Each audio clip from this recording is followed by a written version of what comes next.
warahmatullahi wabarakatuh.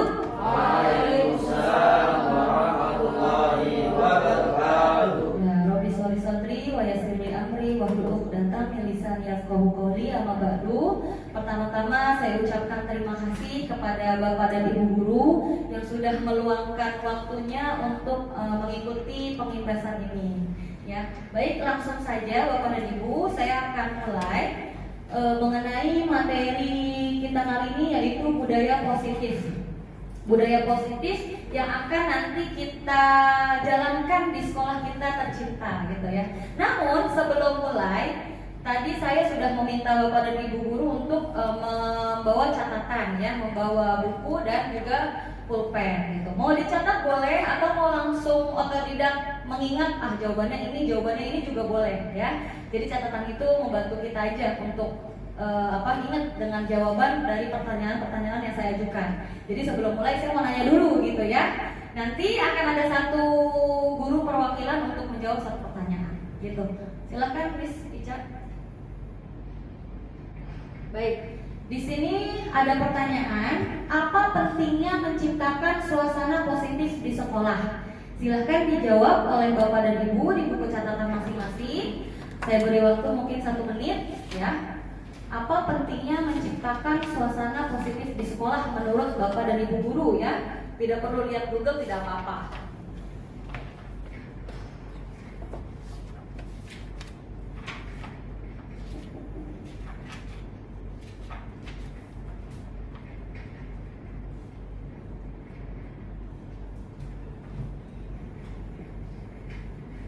Sudah, ya?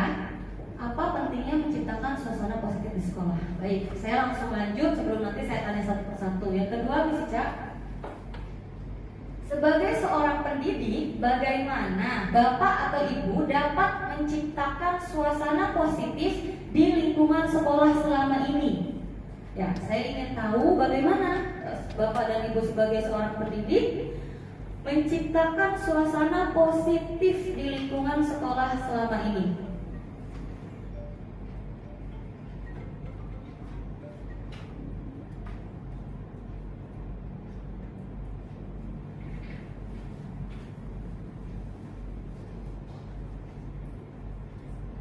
Ya, cukup ya Bapak dan Ibu. Lanjut. Yang ketiga, apakah hubungan antara menciptakan suasana yang positif dengan proses pembelajaran yang berpihak pada murid? Ya, menurut Bapak dan Ibu ada nggak nih hubungan antara suasananya positif dengan proses pembelajaran? Ada hubungannya atau tidak? Ya, apakah ada hubungan antara menciptakan suasana yang positif dengan proses pembelajaran yang berpihak pada murid?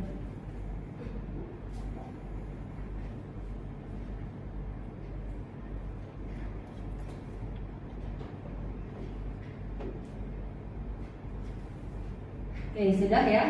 Lanjut, Miss. Pertanyaan terakhir. Nah, bagaimana penerapan disiplin di kelas Bapak atau Ibu? Apakah sudah diterapkan dengan efektif?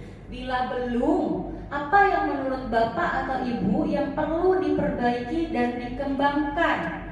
Ya, setiap kelas pasti punya aturan masing-masing, gitu ya, agar anak-anak disiplin. Nah, itu ketika diterapkan udah efektif atau belum?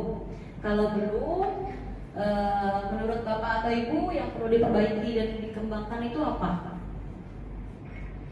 Oke, cukup ya Bapak dan Ibu. Sekarang saya ingin back lagi nih ke pertanyaan pertama. Saya ingin tahu dulu jawaban dari Bapak dan Ibu.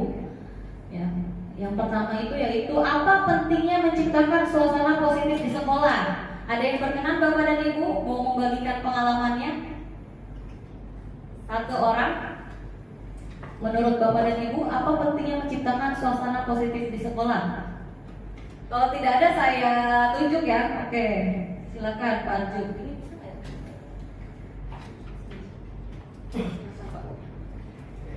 Di sini pertanyaan adalah apa pentingnya budaya menciptakan ya Menurut saya budaya positif itu sangat penting karena dengan adanya atau terciptanya budaya positif maka akan timbul di sekolah atau lingkungan sekolah yang kondusif, nyaman, sehingga apa yang menjadi rencana target sekolah itu dapat dilaksanakan, baik itu secara antara guru maupun guru dengan siswa atau lembaga tersebut ya, sehingga sangat penting sekali. Artinya dengan suasana positif itu menjadi hal yang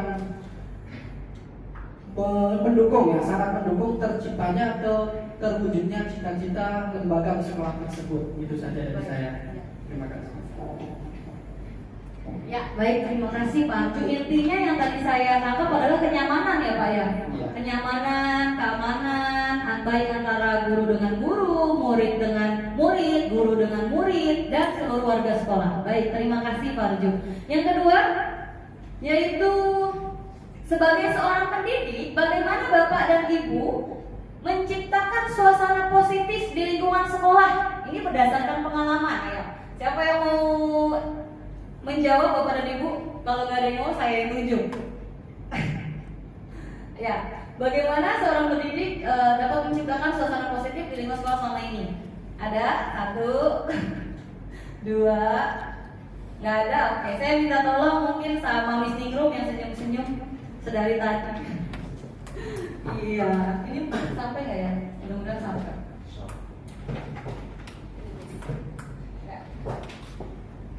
Baik, bagaimana Bapak dan Ibu guru dapat menciptakan suasana positif di lingkungan sekolah? Caranya terutama dari Bapak dan Ibu gurunya sendiri, dari gurunya itu sendiri yang menjadi role model bagi siswa. Kalau gurunya dapat memberikan contoh yang baik, siswanya lama-kelamaan akan mengikuti gurunya tersebut. Dan itu kemudian gurunya akan terus membiasakan, terus mengingatkan siswa, sehingga lama-kelamaan siswa yang biasanya kurang positif mengenai bagaimana tingkah lakunya atau ada perkataan yang masih belum baik, itu bisa mulai dibiasakan dan lama-kelamaan akan menjadi kebiasaan yang baik seperti itu. Oke, baik, terima kasih Miss. Sepi banget ya. Ya, nanti ada jawabnya ya, biar nggak sepi. Baik, intinya tadi yang saya tangkap dari jawaban Miss Ningrum adalah gurunya dulu gitu ya, dan jadi teladan yang baik itu bagaimana, ntar anaknya mengikuti dan ditindaklanjuti dengan pembiasaan, begitu ya Miss ya. Baik, terima kasih ya Bapak dan Ibu. Lanjut, ini tidak ada jawaban benar dan salah ya, karena menurut pendapat pribadi. Oke, yang ketiga, apakah hubungan antara menciptakan suasana yang positif dengan proses pembelajaran yang berpihak pada murid? Apa hubungannya? Apakah hubungan antara menciptakan suasana yang positif dengan proses pembelajaran yang berpihak pada murid? Ada yang bersedia menjawab Bapak dan Ibu? Nah, tidak ada, saya tunjuk lagi berarti ya. Oke, saya minta mungkin siapa ini dari belakang nggak kelihatan mukanya. Oke, siapa ya? Ini siapa sih ini? Miss siapa? Oh, Miss Dewi ya, Miss Dewi. Oh, maaf nggak kelihatan. Silakan Miss. Pertanyaannya, apakah hubungan antara menciptakan suasana yang positif dengan proses pembelajaran yang berpihak pada murid? Apabila suasana di kelas ketika kita memulai pembelajaran auranya sudah menyenangkan, terus dikemas dengan pembelajaran yang asik, dan tentunya mood siswanya itu udah bagus, insya Allah di pembelajarannya itu akan baik pula prosesnya, dan anak-anak itu dalam belajar akan enjoy menerima pembelajaran dengan baik. Oke, baik, terima kasih. Ya, terima kasih Miss. Berarti awalnya itu harus diawali dengan yang positif gitu ya Miss Dewi ya. Maka kalau udah positif di awal sampai akhir insya Allah positif juga. Baik, lanjut Miss Ica. Yang terakhir adalah bagaimana penerapan disiplin di kelas Bapak atau Ibu? Apakah sudah diterapkan dengan efektif? Bila belum, apa yang menurut Bapak atau Ibu yang perlu diperbaiki dan dikembangkan? Ada yang mau menyampaikan tanggapannya Bapak dan Ibu terkait pertanyaan terakhir ini? Tidak ada? Oke, saya pilih bapak-bapak deh. Pak Nahrawi dari tadi sibuk banget ya. Saya penasaran nih. Itu apa isinya gitu ya Pak? Silakan Pak. Bismillahirrahmanirrahim. bagaimana menerapkan disiplin di kelas, Bapak Ibu? Apakah sudah terpikirkan, efektif, belum? Menurut saya pribadi, itu kita sudah membuat aturan-aturan yang ada, dan insya Allah pun itu sudah efektif yang sudah kita terapkan peraturannya. Tapi ada juga yang memang belum efektif, mungkin dari segi kedisiplinan anak. Tentunya mungkin kita harus biasakan, karena dengan biasa insya Allah mungkin lama-kelamaan akan diingat oleh si anak tersebut. Jadi pembiasaan, itu aja sih intinya. Baik Bapak, berarti ada yang belum efektif ya Pak ya? Masih ada. Masih ada yang perlu efektif dan dikembangkan dengan pembiasaan gitu ya. Baik, langsung Miss Eca. Nah, di sini saya akan menyampaikan materi semua dari jawaban Bapak dan Ibu menurut saya sudah sangat memuaskan gitu ya. Sudah apa ya? Ya memang berdasarkan pengalaman kita gitu kan ya, sehari-hari di sekolah memang seperti itu. Nah, di sini ada materi tentang disiplin positif dan nilai kebajikan universal. Pasti disiplin positif, nilai kebajikan universal gitu. Awal-awal juga saya pas baca pusing, ini apa, banyak bahasa-bahasa asing, pengetahuan-pengetahuan baru yang baru saya dapatkan di guru penggerak ini. Nah, di sini kita akan coba main games cobalah buka biar tidak menegangkan, yang nontonnya kasihan nanti ngantuk gitu ya. Games cobalah buka, ini diminta untuk berpasangan, silakan bisa diklik lagi. Ada ininya, langkah-langkahnya. Nah, caranya mencari pasangan, silakan ya. Pasangan udah ketemu belum? Belum. Ada yang ganjil, oh enggak. Kalau perempuan pas, ya. Perempuan pas. Ayo, yang nggak punya pasangan harus cari pasangannya. Ya, laki-laki satu pasang aja ya, yang satunya nggak ada pasangan. Iya, harus dari mana ya? Nggak apa-apa ya. Baik, udah. Kalau udah ketemu pasangannya, yang kedua membagi tugas dengan pasangan. Ada yang bertugas mengepalkan tangan dan ada yang bertugas membuka kepalan tangan. Maksudnya bagaimana? Kita bisa contohkan, Miss Ica. Kasih ini maaf. Ya. Jadi misalnya tugas saya adalah mengepalkan tangan. Tugas Miss Ica buka kepalan tangan saya.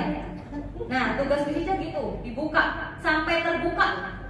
Gitu ya. Nah, bisa dipahami Bapak Ibu? Boleh. Gitu. Tidak ya. Jadi yang satu tugasnya harus menggenggam tangannya sebuah tenaga, yang satu tugasnya ngebuka gitu ya. Nah, kemudian yang mendapatkan tugas mengepalkan tangan mencoba bayangkan di dalam kepalan tangan terdapat sesuatu yang berharga dalam hidup. Kalau diambil ibu bisa meninggal lah gitu ya intinya. Pokoknya berharga banget gitu kan, atau bisa sedih berkepanjangan gitu ya. Itu dibayangkan. Sehingga harus dijaga kepalan tangan itu agar tidak ada siapapun yang dapat membukanya. Nah, gitu ya. Kemudian yang keempat, yang bertugas membuka kepalan tangan, lakukan segala cara agar pasangannya membuka kepalan tangan. Boleh dikelitikin, boleh dipukul-pukul, terserah ya. Atau boleh dikasih uang, nih aku kasih uang nih, ayo buka, gitu ya. Atau boleh dideketin, ingatkan temen nih, gitu ya. Buka lah, gitu kan. Jadi bebas, bagaimanapun caranya, terserah gitu ya. Begitu ya Bapak dan Ibu. Nah, waktu yang diberikan ya kurang lebih 30 detik. Saya akan memberikan waktu kepada tim yang membuka kepalan tangan sebanyak 30 detik, nanti bergantian. Nah, ya bergantian. Yang tadi bertugas membuka jadi mengepal juga gitu ya. Nah, lakukan secara bergantian. Baik, udah siap Bapak dan Ibu, pasangannya mana? Udah siap belum? Udah siap belum? Ayo. Kayaknya biar Imam baru dia maju. Baik, kita mulai ya. Udah? Coba saya mau tahu dulu yang bertugas mengepalkan tangan siapa? Angkat tangan. Angkat tangan. Angkat tangan. Angkat tangan. Siapa nih baru coba? Oke. Berarti yang sisanya adalah membuka. Ya baik. Saya hitung sampai 3. 1, 2, 3. Silakan dimulai. 30 detik.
Oh, Miss Dewi, ayo dibuka tuh dapat jodoh, dibuka akhirnya.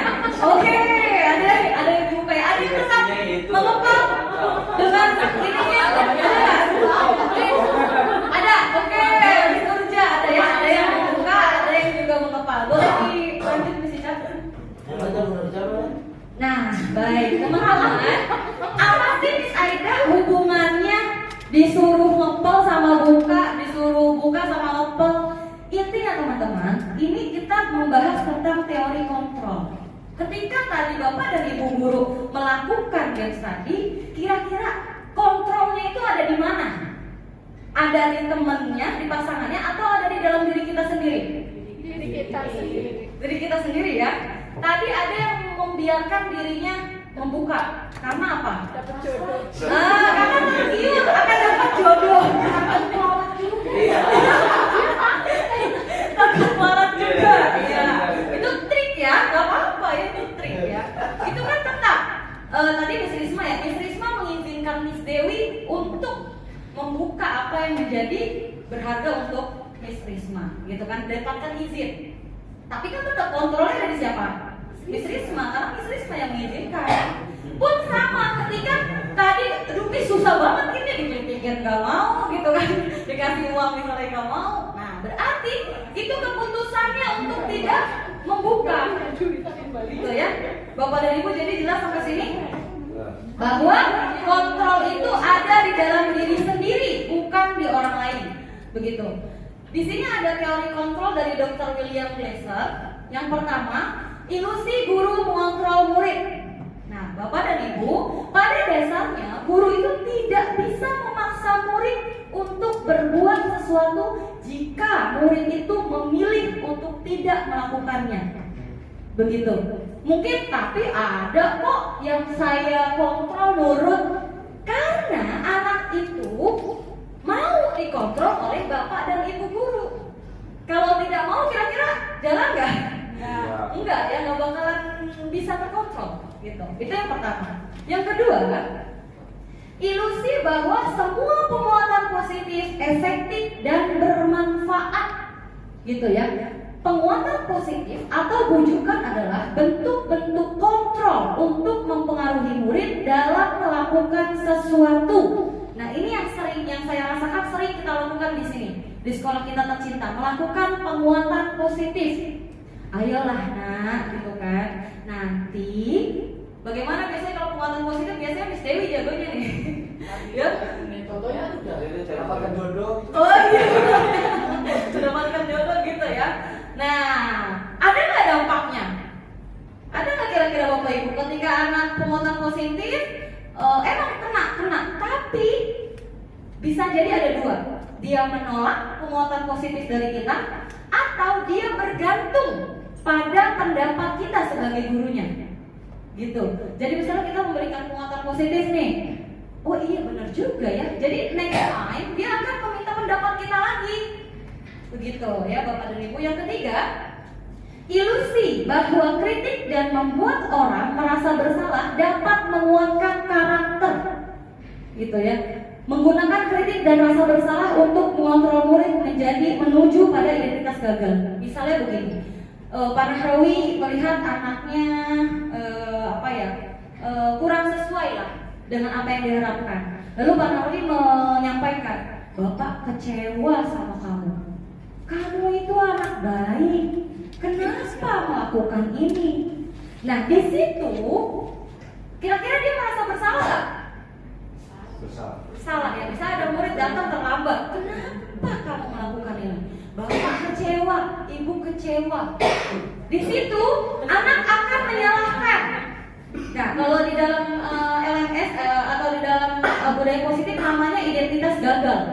Ya, identitas gagal. Karena kita membuat dia merasa bersalah. Begitu. Lanjut, ilusi bahwa orang dewasa memiliki hak untuk memaksa. Nah, ini udah jelas ya dari kalimatnya saja memaksa. Kita juga nggak mau dipaksa gitu kan ya. Maka dampaknya perilaku memaksa tidak akan efektif untuk jangka waktu panjang dan sebuah permusuhan akan terbentuk atau dendam nanti jadinya sama kita gurunya. Begitu. Lanjut Miss. Oke, next, bagaimana seseorang berubah dari paradigma stimulus respon itu yang tadi, ya, yang tadi, ke pendekatan teori kontrol, ya, silakan diklik, Miss Ica. Nah, ini di sini menurut statement dari Principle Centered Leadership mengatakan bahwa bila kita ingin membuat kemajuan perlahan, sedikit-sedikit ubahlah sikap atau perilaku Anda. Jadi yang tadi disampaikan Miss Ningrum tepat ya, Miss Ningrum, kita yang harus mengubah dulu. Namun bila kita ingin memperbaiki cara-cara utama kita, maka kita perlu mengubah kerangka acuan kita. Ubahlah bagaimana Anda melihat dunia, bagaimana Anda berpikir tentang manusia. Ubahlah paradigma Anda, skema pemahaman dan penjelasan aspek-aspek tertentu tentang realitas. Maksudnya kita diminta mengubah dari yang tadinya negatif menjadi lebih positif dalam melihat apapun, dalam melihat dunia, dalam melihat pandangan orang lain gitu. Bagaimana caranya? Ciri-cirinya gimana sih? Bisa diklik lanjut Miss Ica. Nah, di sini adalah stimulus respon, tindakan-tindakan stimulus respon dan teori kontrol. Stimulus respon, realitas kebutuhan kita sama. Jadi orang yang menganggap kamu sama saya sama, nah itu harus diubah menjadi realitas atau kebutuhan kita berbeda. Kita harus mengubah paradigma pikiran kita. Oh, kamu sama saya kebutuhannya ya berbeda. Tapi saya yakin Bapak dan Ibu mah udah di teori kontrol ya. Oke, yang kedua, semua orang melihat hal yang sama. Ya, itu yang stimulus respon. Tapi kalau teori kontrol, setiap orang memiliki gambaran yang berbeda. Jadi kita wajib menghormati dan menghargai. Langsung ke kita mencoba mengubah orang agar berpandangan sama dengan kita, mencoba mempengaruhi gitu ya, agar orang berpandangan sama. Tapi teori kontrol kita berusaha memahami pandangan orang lain tentang dunia. Jadi jangan ngajak dia ke dunia kita, gitu. Tapi kita memahami tentang apa pandangan dia terhadap dunia, gitu. Yang berikutnya, orang lain bisa mengontrol saya, tapi kalau teori kontrol hanya Anda yang bisa mengontrol diri Anda. Saya bisa mengontrol orang lain, stimulus respon. Anda tidak bisa mengontrol orang lain. Pemaksaan ada pada saat bujukan gagal. Kolaborasi dan konsensus menciptakan pilihan-pilihan baru. Model berpikir menang atau kalah, model berpikir menang atau menang. Maksudnya ketika ada permasalahan, kita tidak mencari siapa yang kalah, siapa yang menang. Tapi kalau ada permasalahan pada murid kita mencari solusi win-win, ya, menang dan menang. Bagaimana sih Miss? Maksudnya akan terbuka ya, step by step. Lanjut Miss Ica. Nah, ini saya mau nanya lagi. Ya, ini saya mau nanya lagi. Mari kita tanyakan ke diri kita sendiri, bagaimana kita berperilaku? Mengapa kita melakukan segala sesuatu? Apakah kita melakukan sesuatu karena adanya dorongan dari lingkungan atau ada dorongan yang lain? Terkadang kita melakukan sesuatu karena kita menghindari rasa sakit atau ketidaknyamanan. Terkadang kita juga melakukan sesuatu untuk mendapatkan apa yang kita mau. Pernahkah? Ini saya mau nanya nih Bapak dan Ibu, dicatat lagi boleh 1 menit ya. Pernahkah Bapak atau Ibu melakukan sesuatu untuk mendapatkan senyuman atau pujian dari orang lain? Untuk mendapat hadiah atau mendapatkan uang? Apalagi kira-kira alasan orang melakukan sesuatu. Jadi pertanyaan saya adalah pernah atau enggak? Kalau pernah, pada saat apa? Gitu ya. Mungkin bisa itu dipikirkan aja ya. Baik, 1 menit silakan. Saya kasih waktu berpikir 30 detik lah Bapak dan Ibu Mas. Ya, pernah atau tidak melakukan sesuatu untuk dapat senyuman, pujian, dapat hadiah, atau dapat uang, atau yang lainnya, atau dapat apa tuh? Misalnya dapat yang plus lah ya. Oke, sudah cukup. Siapa yang mau menyampaikan Bapak dan Ibu terkait pertanyaan saya yang ini? Ada? Oke, baru nih deh ya, bapak-bapak satu lagi belum ngomong ya. Semuanya kebagian Pak, karena sedikit ya. Silakan. Biar dekat. Oke, pertanyaannya adalah pernahkah Anda melakukan sesuatu untuk mendapat senyuman atau pujian dari orang lain? Nah, kalau dalam pertanyaan pernahkah, ya pernah. Ya, waktu saat ketika memimpin rejim. Ya, jadi ketika anak ataupun guru-guru situasi kondisinya sedang mumet, kita mengadakan rejim, maka situasi dan kondisinya akan menjadi senyuman dan sumringah. Nah, itu sih waktu saat raker ataupun saat ketika bersama anak-anak, ketika mau baris ataupun mau belajar di kelas. Nah, itu sih. Makasih Pak. Baik, pernah ya. Kita semua pernah, termasuk saya juga pernah ya. Kayaknya kalau yang nggak pernah, tadi ya Ustaz bilang berarti malaikat banget berarti ya. Sama ya, saya yakin semuanya pernah. Lanjut bisa Cak. Baik, nah kita masuk ke makna kata disiplin ya. Bapak pendidikan kita, Ki Hajar Dewantara, kebetulan di guru penggerak ini memang kita mengambil banyak mengambil dari kerangka berpikirnya Ki Hajar Dewantara Bapak Ibu. Jadi Pak Menteri mau membangkitkan lagi gitu ya. Nah, menyatakan bahwa di mana ada kemerdekaan, disitulah harus ada disiplin yang kuat. Sungguh pun disiplin itu bersifat self-disiplin, yaitu kita sendiri yang mewajibkan kita dengan sekeras-kerasnya. Tetapi itu sama saja, sebab jikalau kita tidak cakap melakukan self-disiplin, wajiblah penguasa lain mendisiplinkan diri kita. Dan peraturan demikian itulah harus ada di dalam suasana yang merdeka. Maksudnya gimana sih Miss? Gitu ya. Maksudnya adalah Bapak Ibu, disiplin itu berasal dari diri sendiri. Gitu. Kalau kita tidak bisa, kita butuh bantuan orang lain untuk mendisiplinkan kita.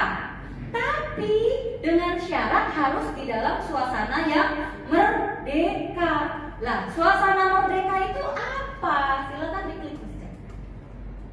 Nah, suasana merdeka menurut Ki Hajar Dewantara adalah tuh, orang Jawa siapa sih ya?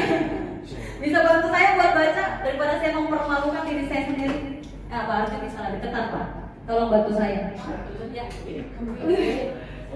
Mardika iku apa namanya? Mardika iku jarwanya Nora lepasing pangareh Ibuga kuat kuasa aman diri Priangga. Ya, artinya udah ada ya, jadi saya nggak bisa diartikan. Ya itu ya. Artinya itu merdeka itu artinya tidak hanya terlepas dari perintah, akan tetapi juga cakap buat memerintah diri sendiri. Bisa dipahami Bapak Ibu. Jadi merdeka itu artinya tidak hanya terlepas dari perintah. Ketika diperintahkan sama orang lain, gitu kan ya, akan tetapi cakap memerintahkan diri sendiri. Oh, saya diperintahkan ini nih, gitu kan. Nah, masuklah ke kita. Nah, kita harus cakap memerintahkan diri kita sendiri sesuai perintah yang diberikan. Maksudnya gimana lagi sini? Next, Cica. Ya. Nah, pemikiran Ki Hajar Dewantara ini sejalan dengan pandangan Dianya Gosen, ya, menyatakan bahwa arti disiplin itu berasal dari kata disiplina yang artinya belajar, atau juga berasal dari akar kata yang sama dengan disipo atau murid atau pengikut. Untuk menjadi seorang murid atau pengikut, seseorang harus paham betul alasan mengapa mereka mengikuti suatu aliran atau ajaran tertentu, sehingga motivasi yang terbangun adalah motivasi intrinsik bukan ekstrinsik. Saya langsung ke contohnya. Oke, contohnya, misal ada anak kita, ya, tidak antri saat masuk kelas, misal berwudu atau jalan di kantin. Gitu. Ada nggak Bapak dan Ibu anak kita yang melakukan itu? Ada, pasti ada ya. Pertanyaannya, apakah anak yang bersangkutan tahu ketika dia tidak antri dampak apa yang akan ditimbulkan? Tahu nggak Bapak dan Ibu? Menurut Bapak dan Ibu nih, anak nggak antri nih. Gitu. Menurut Bapak dan Ibu, dia tahu nggak kalau nggak antri itu nanti dampaknya apa? Sepertinya tahu kalau saya. Sepertinya tahu ya. Tahu ya. Tahu ya. Akan jadi. Nah, maksudnya adalah ketika anak tidak antri, begitu ya, dia tahu, begitu ya, tapi tetap nggak antri, maka kita sebagai gurunya, berarti eksternal dong, betul nggak? Eksternal untuk mengingatkan anak itu, kakak sebaiknya antri, gitu ya. Apakah kakak tahu kalau tidak antri dampaknya seperti apa? Kalau memang dia tahu, wajib tahu. Kalau tidak tahu harus dikasih tahu kenapa. Biar muncul motivasi intrinsik. Oh, saya kalau nggak antri nanti saya begini-begini. Beda lagi kalau anaknya nggak antri, dia nggak tahu dampaknya apa. Dan kita sebagai gurunya wajib memberitahu agar muncul motivasi intrinsik dalam dirinya. Begitu. Nah ini disiplin positif yang ada di sekolah kita ya. Alhamdulillah sekolah kita udah antri ya. Alhamdulillah. Baik, walaupun ada beberapa anak yang harus kita terus evaluasi. Lanjut. Disiplin diri dapat membuat seseorang menggali potensinya menuju kepada sebuah tujuan, sesuatu yang dihargai dan bermakna. Dengan kata lain, disiplin diri juga mempelajari bagaimana cara kita mengontrol diri dan bagaimana menguasai diri untuk memilih tindakan yang mengacu pada nilai-nilai yang kita hargai. Dengan kata lain, seseorang yang memiliki disiplin diri berarti mereka bisa bertanggung jawab terhadap apa yang dilakukannya karena mereka mendasarkan tindakan mereka pada nilai-nilai kebajikan universal. Ini kalau motivasi intrinsiknya sudah muncul. Dia tahu nilai-nilai kebajikan kalau harus antri itu apa, gitu. Dan dia pasti akan bertanggung jawab. Ya, baik lanjut, Miss. Nah, nilai-nilai kebajikan universal itu apa sih? Nilai-nilai kebajikan itu yang disepakati bersama lepas dari suku bangsa, agama, bahasa maupun latar belakangnya. Nilai-nilai ini merupakan payung besar dari sikap dan perilaku kita, atau nilai-nilai ini merupakan fondasi kita berperilaku, Bapak dan Ibu. Ya, lah nilai-nilai kebajikan universal di Indonesia saat ini kita berfokus pada profil pelajar Pancasila. Ada yang sudah hafal profil pelajar Pancasila? Ada berapa ya Bapak dan Ibu? Ada? Nah, apa saja? Yang pertama, apa ya? Profil pelajar Pancasila itu yang saat ini sedang digaungkan lah ya sama pemerintah. Iya, bertakwa kepada Tuhan Yang Maha Esa dan berakhlak mulia. Ya, terus yang kedua, berkebinekaan global. Terus gotong royong, kreatif, bernalar kritis, mandiri dan sudah? Baik, kita next. Nah, nilai-nilai kebajikan yang ingin dicapai oleh setiap anak Indonesia yang kita kenal dengan profil pelajar Pancasila. Jadi Bapak dan Ibu, nilai-nilai kebajikan kita berangkat dari keenam ini. Apakah hanya segini bisa Aida? Tidak. Ya, berakhlak mulia itu kira-kira banyak atau sedikit? Banyak lagi. Ya, berkebinekaan global banyak lagi. Ini mah yang ditampilkan aja sedikit. Ya, gitu ya. Berdasarkan ini Bapak dan Ibu. Lanjut, Miss. Nah, di sini kita masuk ke teori motivasi, hukuman dan penghargaan restitusi. Nah, apa itu? Ya, 3 teori motivasi perilaku manusia. Yang tadi, yang pertama, untuk menghindari ketidaknyamanan atau hukuman. Bapak dan Ibu, ketika kita melakukan sesuatu untuk menghindari ketidaknyamanan atau hukuman, itu merupakan motivasi tingkat terendah dan motivasi perilaku manusia. Jadi kalau yang motivasinya ini, kalau saya tidak melakukan ini, apa yang akan terjadi pada saya? Nah, gitu. Itu namanya motivasi untuk menghindari ketidaknyamanan atau hukuman. Yang kedua, untuk mendapatkan imbalan atau penghargaan dari orang lain. Nah, kalau ini masih mendingan. Ya, masih mendingan. Mendingannya adalah satu tingkat di atas motivasi yang pertama. Di sini orang berperilaku untuk mendapatkan imbalan atau penghargaan dari orang lain. Jadi kalau orang yang berpikir seperti ini, dia akan mikir, kalau saya melakukan ini dapat apa ya? Gitu ya. Kalau saya tidak melakukan, kira-kira dapat nggak ya? Nah, jadi pengennya ada imbalan atau penghargaan. Yang ketiga, untuk menjadi orang yang mereka inginkan dan menghargai diri sendiri dengan nilai-nilai yang mereka percaya. Orang dengan motivasi ini akan bertanya, akan menjadi orang yang seperti apa, ya? Seperti apabila saya melakukannya. Maksudnya saya akan menjadi orang seperti apa nih kalau saya melakukannya? Mereka melakukan sesuatu karena nilai yang mereka yakini dan hargai. Mereka melakukannya karena mereka ingin menjadi orang yang melakukan nilai-nilai yang mereka yakini tersebut. Begitu ya.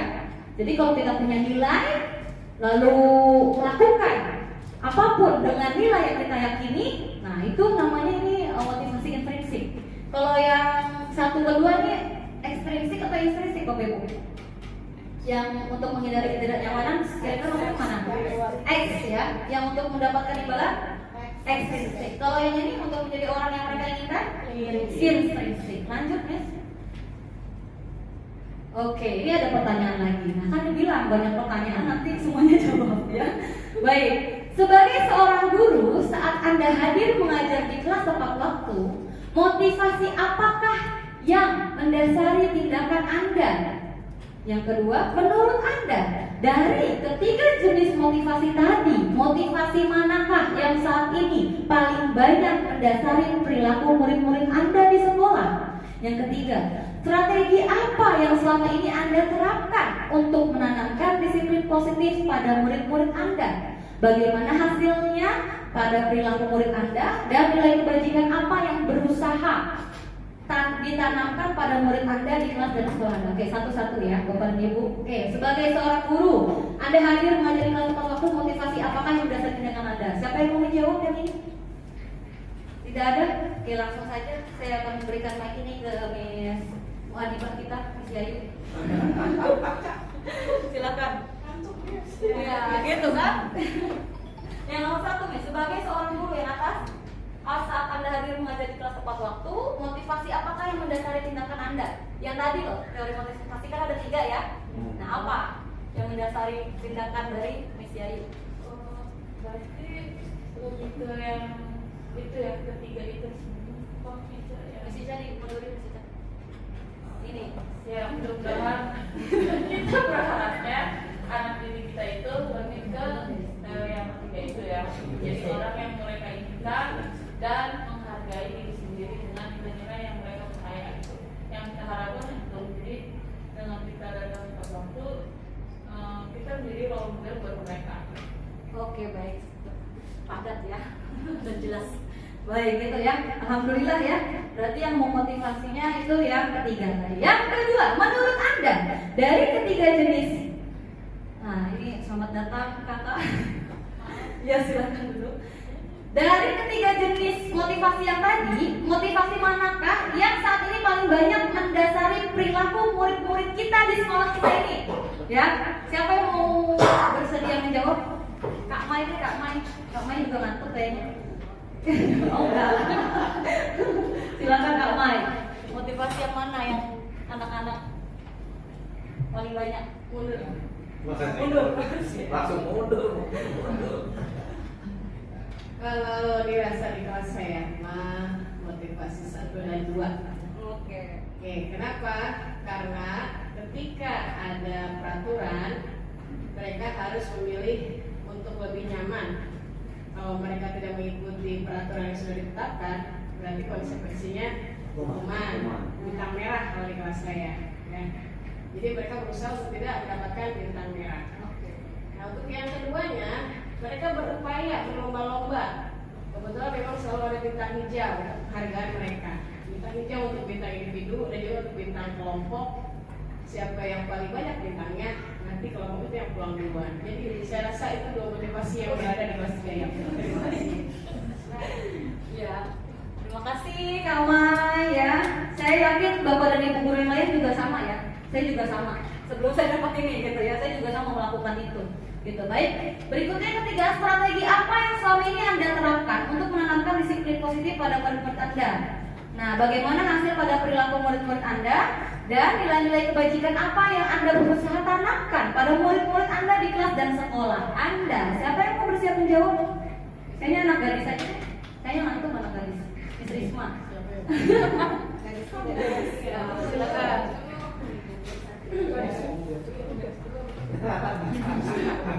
Mungkin kalau strateginya sama kayak Wisma ya, ada penerapan tata tertib, terus ada punishment. Terus juga untuk nanamin disiplin positifnya, ya kayak kata Miss Indro juga, kitanya juga dari diri kitanya harus berperilaku disiplin positif juga. Jadi anak-anak bisa nyontoh kita. Terus untuk berusaha nanaminnya tuh kita ingetin lagi tata tertib kita kayak gini gitu. Terus biar anak-anak tuh ya terus-terusan ingat ini yang positif, hal ini positif. Terus jadi biar mereka tuh bisa dari tingkatan yang tadi motivasi ke 1, ke 2, biar bisa langsung motivasi intrinsik yang ketiga tadi. Oke, baik. Terima kasih. Ya baik, Terima kasih. Lanjut, Miss. Oke, di sini ada kasus Bapak dan Ibu, ya. Iva kurang menguasai pelajaran matematika sehingga pada saat pelajaran tersebut berlangsung, dia lebih banyak berdiam diri atau menggambar di buku pelajarannya. Pada saat guru matematikanya, Pak Seno atau Pak Arju, menanyakan pertanyaan, Iva menjadi gugup dan tak sengaja menjatuhkan tasnya dari kursi serta tiba-tiba menjadi gagap pada saat berupaya menjawab. Seluruh kelas pun tertawa melihat perilaku Iva yang bicara tergagap dan terkejut tersebut. Pak Seno pada saat itu membiarkan teman-teman Iva menertawakan Iva yang tergagap dan malu luar biasa. Dan malahan minta Iva untuk maju ke depan dan berdiri di depan kelas sambil menunjuk hidungnya. Insya Allah ya Najma nggak ada ya, kayak begini ya. Karena tidak bisa menjawab pertanyaan Pak Seno. Kelas makin gaduh dan anak-anak pun tertawa melihat Iva di depan kelas memegang ujung hidungnya. Lanjut Miss Ica. Ada pertanyaan lagi, ya nanya terus. Jawablah kedua pertanyaan ini. Apakah Anda setuju dengan tindakan Pak Seno terhadap Iva? Mengapa? Menurut Anda, tindakan Pak Seno terhadap Iva adalah sebuah hukuman atau konsekuensi? Ya ini satu orang langsung dua aja ya, biar cepat. Oke Mami, oke Mami yang di depan, yang baru datang. Oh belum, dia belum paham ya? Oh oke. Jangan deh, saya maunya Miss Dong aja deh. Kayaknya ini lebih jago gitu dalam hal menganalisis gitu ya. Silakan Miss. Menanggapi yang Pak Seno lakukan tadi, misal saya jadi Pak Seno, saya malah kalau misalkan ada soal, kalau saya tahu anak itu tidak mampu sama sekali, nggak akan saya suruh maju. Ya, sama juga itu. Apakah Anda setuju? Enggak, saya tidak setuju dengan Pak Seno. Itu sama saja dengan mempermalukan si anak. Itu nantinya akan berdampak kurang bagus lah buat anak itu. Jadi alangkah baiknya kalau ingin menunjuk anak mengerjakan sesuatu ya dilihat dulu lah. Kira-kira ini soal ini bisa nggak dikerjakan sama si Iva gitu. Udah tahu nggak mampu masih ditunjuk lah di depan mau ngapain? Kasihan juga ya, makin kasihan gitu. Yang kedua Miss. Bacain Miss. Menurut Anda, tindakan Pak Seno terhadap Iva adalah sebuah hukuman atau konsekuensi? Hukuman atau konsekuensi? Lebih ke mempermalukan Iva gitu. Ya, hukuman atau konsekuensi?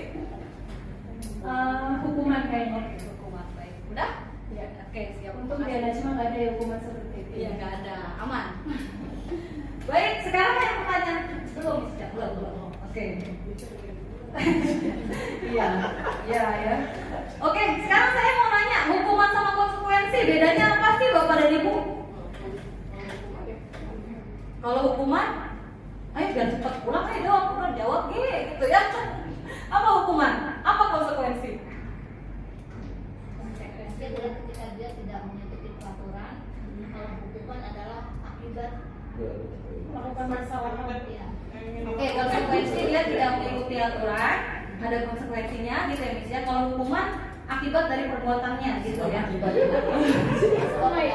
Coba bilang. Baik, lanjut Miss. Ya, makasih Miss.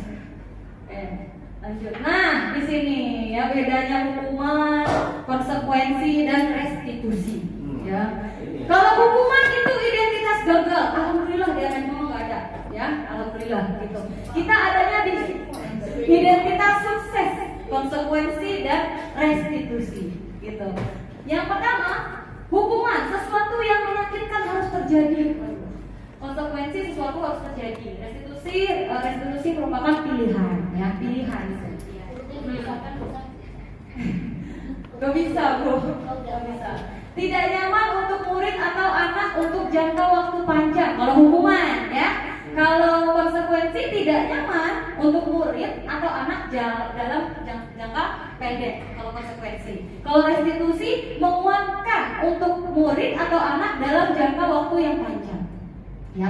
Yang ketiga, korban mendapat keadilan. Kalau ada anak yang jahil, kalau teman yang lain, nah ini korbannya dapat keadilan. Kalau hukuman, karena nanti dihukum sama gurunya yang jahil itu. Nah, gitu. Ini yang selanjutnya konsekuensi itu korban bisa diabaikan. Kita tidak melibatkan korban, gitu, ya.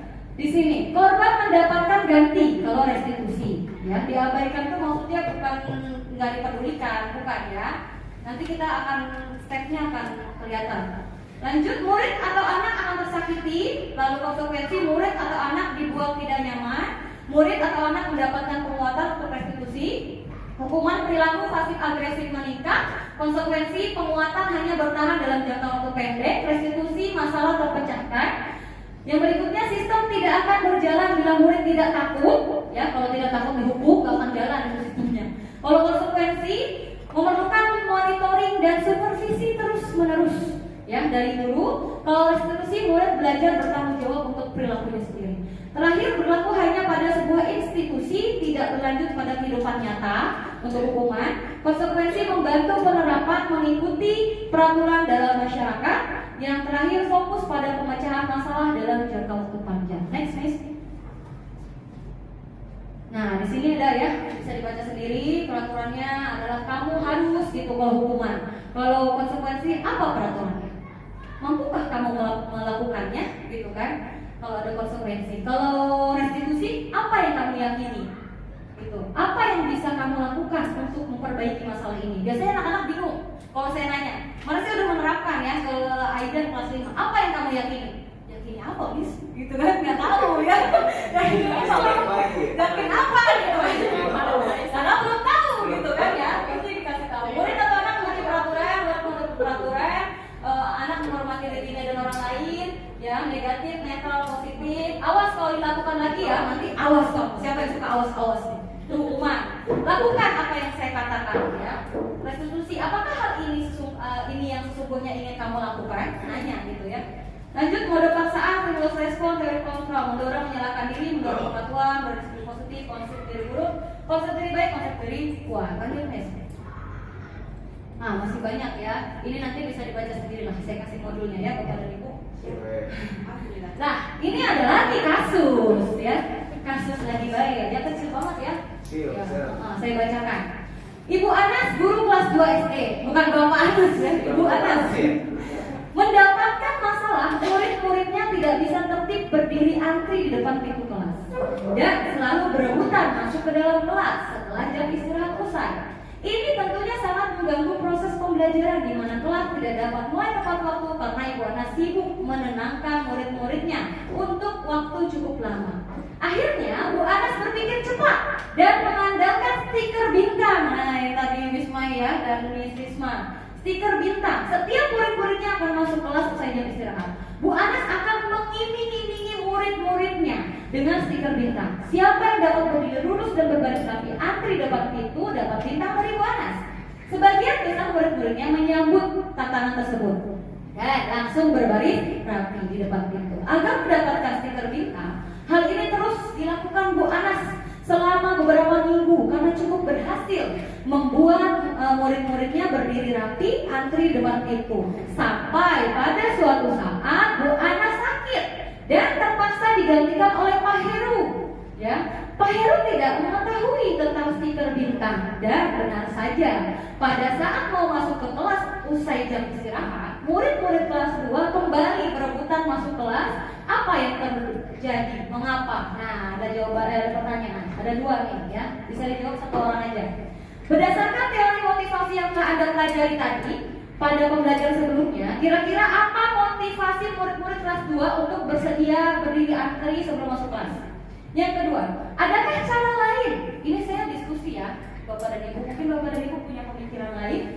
Adakah cara lain ya di kelas 2 itu bersedia antri depan tanpa dikasih penghargaan bintang? Kira-kira ada atau enggak? Ada? Oh ada, baik. Siapa yang mau menjawab? Bersedia? Yang belum nih. Miss Latifah, ya senyum-senyum kayaknya udah tahu deh saya mau jawab apa. Silakan Miss. Tembak ya.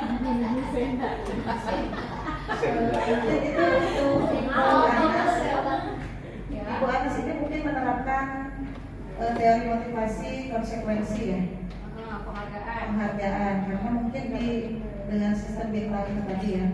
Yang kedua, bagaimana selain stiker bintang, ada nggak cara lain biar anak tuh rapi gitu nggak Nah, dikasih untuk cara lainnya mungkin dikasih pengertian bahwa konsekuensi dari kalau jika tidak berbaris dengan rapi dan lain sebagainya yang seperti itu mungkin nanti akan melahirkan menimbulkan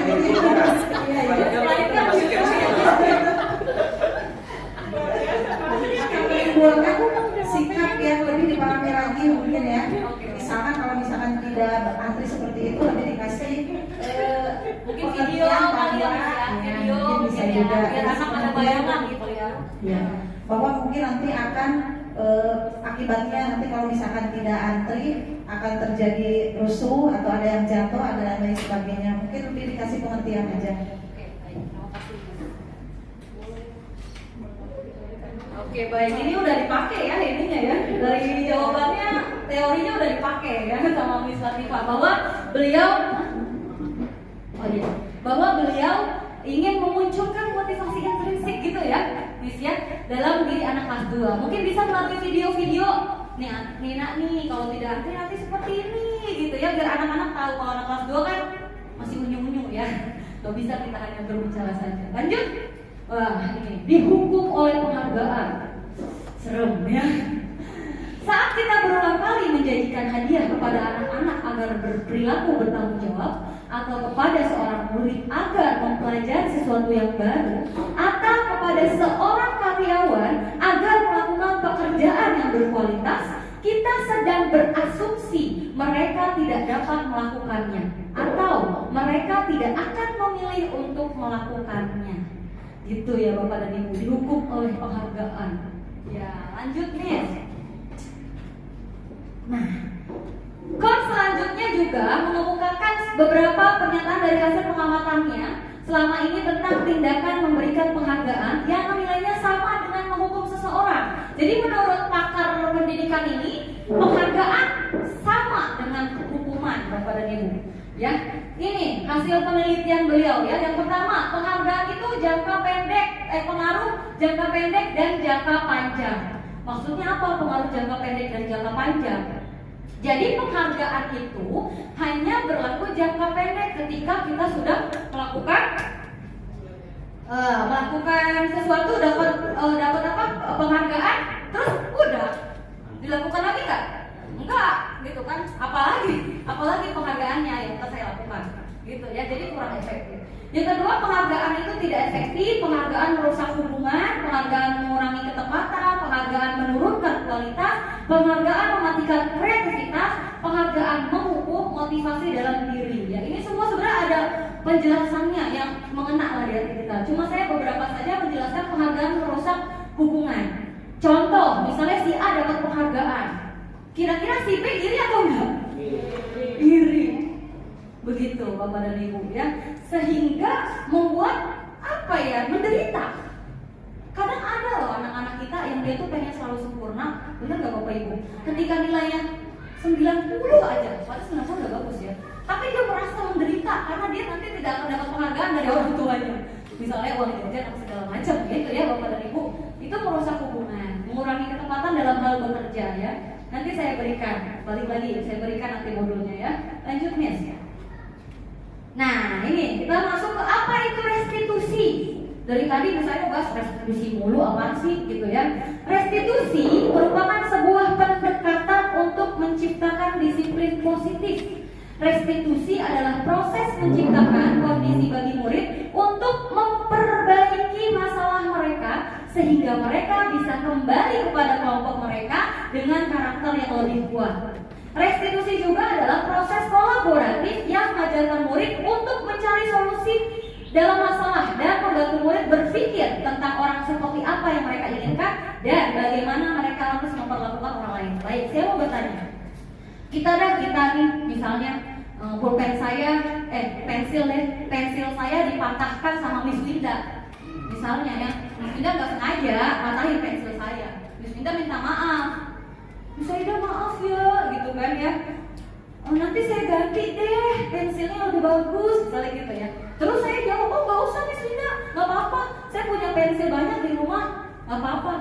Itu tidak menunjukkan identitas yang kurang sesuai, yang gagal menurut kita ya. Kenapa menunjukkan identitas gagal?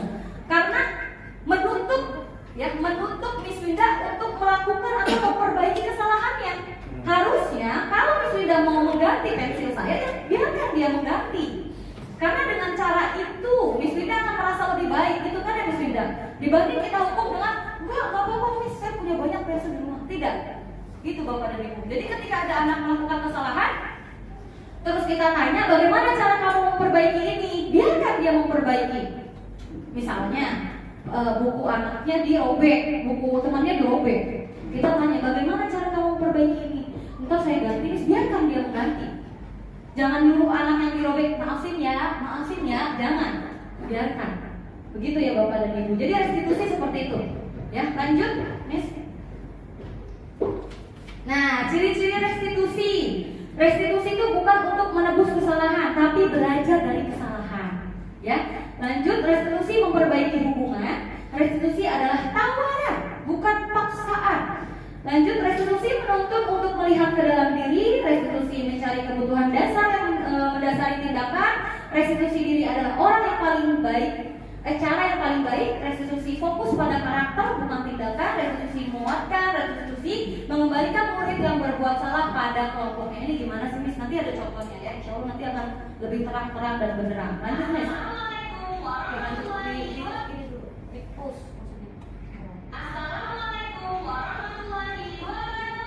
Oke, baik. Nah, teman-teman, di sini sebagai dasar menerapkan disiplin positif di sekolah atau di kelas kita, salah satu tugas kita adalah membuat keyakinan kelas yang tadi. Saat saya nanya Aidan, keyakinan kamu apa? Apa itu yakin? Nah, di sini tugas kita sebagai guru. Nah, sekarang saya mau nanya dulu sebelum saya tayangkan videonya. Mengapa keyakinan kelas? Mengapa tidak peraturan kelas saja? Atau lebih simpelnya, apa sih bedanya keyakinan kelas dengan peraturan kelas menurut Bapak dan Ibu? Ada yang bisa menjawab? Oke, saya mau nunjuk satu orang biar cepat nih yang berkerudung ungu. Miss Bintang. Silakan Miss. Mengapa keyakinan kelas? Mengapa tidak peraturan kelas saja? Atau bisa apa sih bedanya keyakinan kelas atau peraturan kelas? Ya, mengapa keyakinan kelas? Ya, keyakinan kelas itu apa yang dipercaya di dalam kelas kita. Nah, terus kalau mengapa tidak peraturan kelas saja? Peraturan kelas. Iya, peraturan kelas itu kan yang dibuat itu dengan semua murid gitu, enggak dengan satu orang. Gitu. Jadi kesepakatan. Oke, kalau keyakinan sendiri-sendiri gitu ya. Oke, baik. Terima kasih. Baik Bapak dan Ibu, ya sudah tepat ya. Jadi apa sih keyakinan kelas, apa peraturan kelas, dan apa bedanya? Keyakinan kelas itu adalah nilai-nilai kebajikan yang tadi kita pelajari, masih ingat kan? Profil pelajar Pancasila yang diyakini, yang kita berusaha untuk meyakini itu pada dalam diri anak-anak. Kalau peraturan kelas itu lebih sifatnya detail gitu ya. Maksudnya gimana? Contohnya begini. Bapak dan Ibu kalau naik motor suka pakai helm? Suka pakai helm nggak? Ngapain kita pakai helm? Biar aman keselamatan. Nah, Bapak dan Ibu, maksud dari keyakinan adalah keselamatan. Peraturannya adalah memakai helm. Ada lagi nggak selain memakai helm kalau naik motor? Pakai jaket misalnya ya. Terus apa lagi? Banyak ya. Oke, baik, sarung tangan biar nggak hitam ya Pak. Oh iya. Oke. Terus yang kedua, kenapa kita harus pakai masker? Ya polusi. Kenapa? Kalau ada polusi itu kenapa? Emang bikin kita ngapain kalau ada polusi? Berjerawat. baru jerawat. Berarti berkaitan dengan apa tuh? Berkaitan dengan apa? Kesehatan. Kesehatan itu adalah yang kita yakini, Bapak Ibu. Masker itu adalah aturan, salah satu aturan untuk kita menjaga kesehatan. Sampai sini paham nggak, Bapak Ibu? Paham ya? Insya Allah paham. Oke, ini saya praktek di kelas 4-nya Miss Winda dan Miss Winda yang merekam. Terima kasih Miss Winda ya. Di sini saya membuat keyakinan kelas, Bapak dan Ibu. Keyakinan kelas itu tidak asal buat, ada prosedurnya. Prosedurnya yang pertama adalah semua anak bebas berpendapat. Gitu, prosedurnya yang pertama. Yang kedua, harus dilihat oleh seluruh warga kelas. Jadi saya di depan Bapak tulis, kalau Bapak dan Ibu mau lebih kreatif pakai poster boleh. Poster yang besar tapi ya, biar kelihatan sama temannya. Terus, yang ketiga, kalau sudah terkumpul semua, gitu kan ya, terkumpul semua aturan, kan pasti anak mah ada bahasa dilarang, tidak, gitu ya, diubah ke dalam bentuk yang positif, gitu ya. Kemudian setelah ketika sudah mengubah dalam bentuk yang positif, lalu tentukan keyakinan kelas kitanya seperti apa. Oke, langsung aja bisa ditayangkan, dicepat-cepatin aja bisa kalau nggak putih.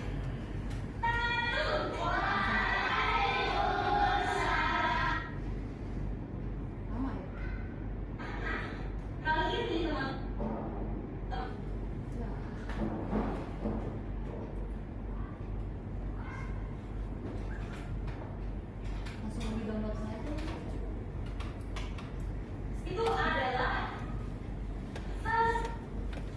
sesuatu nilai.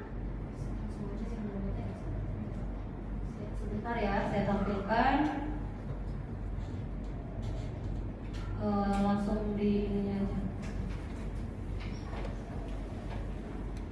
Biar nggak internet.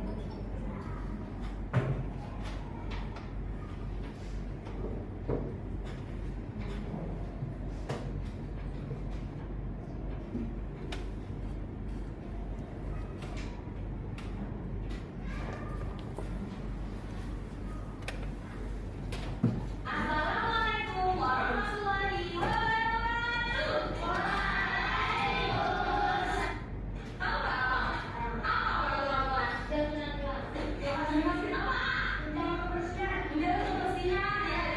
Anak kalau ditanya peraturan kelas apa? Menjaga kebersihan. Padahal bukan itu maksud saya. Tapi namanya kelas 4 ya.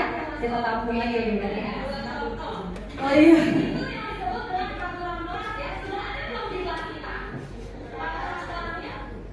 Ini saya edit. Sebelumnya saya udah memberikan pemahaman dulu ke anak-anak, gitu. Jadi karena ini mau saya tampilkan, nggak mungkin full saya tampilkan semua, gitu ya. Semuanya bisa lihat dan bisa juga. Oke, siapa yang mau menulis di sini? Tuliskan ya, bebas.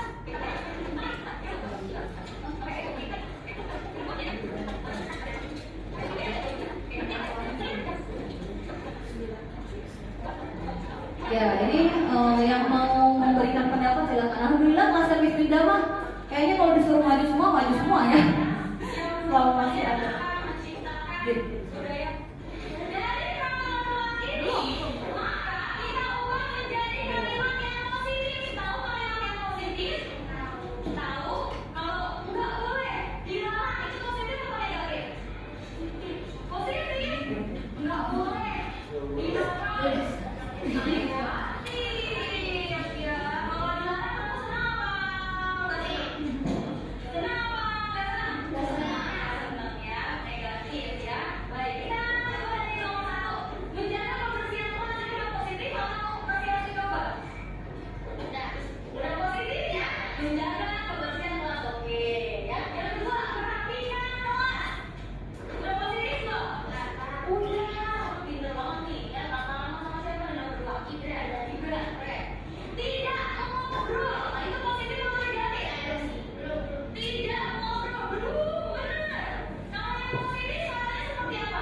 Anak-anak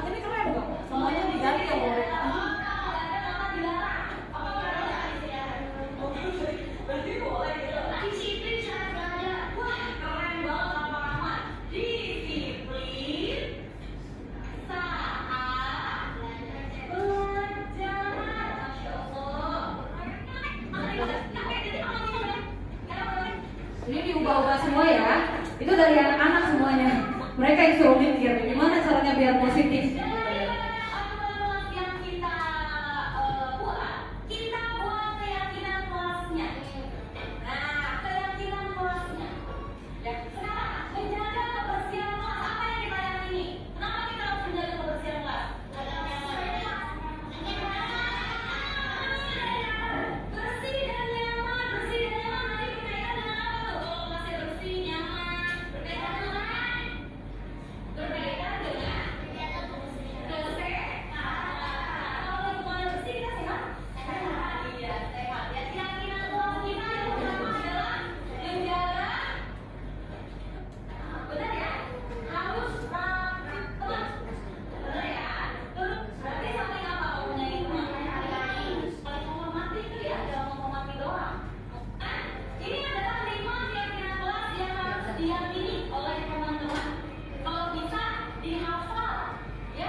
Nah, Bapak dan Ibu itu urutannya.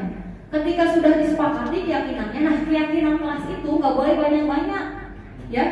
Paling sedikit 3. Jadi udah ditentukan nih. Paling sedikit 3, paling banyak 7. Paling banyak. Kalau level bawah mah nggak usah banyak-banyak, gitu ya. 3 sampai 7. Ini apa sih, Miss? Kenapa kita harus begitu? Modal utama kita untuk menerapkan disiplin positif. Kalau dia udah, ayo kita yakini, dia udah hafal nih keyakinan kelas 4 Syuaib apa, udah diyakini, ditaruh di otak dia, udah diyakini. Nah, ketika nanti kita tanya, ketika ada masalah apa yang kamu yakini, apa keyakinan kelas kita, biarkan dia menjawab, gitu ya. Jadi dia nggak bingung lagi kalau ditanya yakin. Oke, next. Nah, ini ada kasus dan alhamdulillahnya kasus ini sudah pernah saya alami, ya. Pas banget saya baru dapat materi ini, pas banget juga di kelas 2, ya, pas banget ya. Jadi ya sekalian belajar gitu. Di sini ada kasus Ibu Ambar, guru wali kelas 2A di SD Pelita Hati, sedang bingung menghadapi ulah salah satu murid di kelasnya, Doni. Beberapa anak di kelas 2A telah datang padanya dan mengeluhkan Doni yang seringkali meminta bekal makan. Ya, Mas Pak Arju yang masih ingat ya kasus ini kita ya. Bekal makan siang mereka dengan paksa.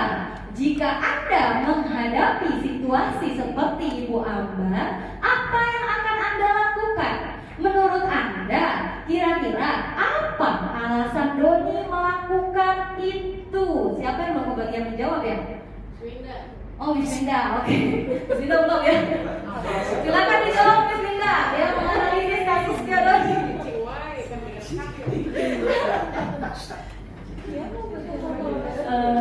Kalau saya menghadapi anak yang seperti itu, pertama-tama mungkin saya tanya dulu Miss, kayak alasannya, motifnya kenapa kayak gitu.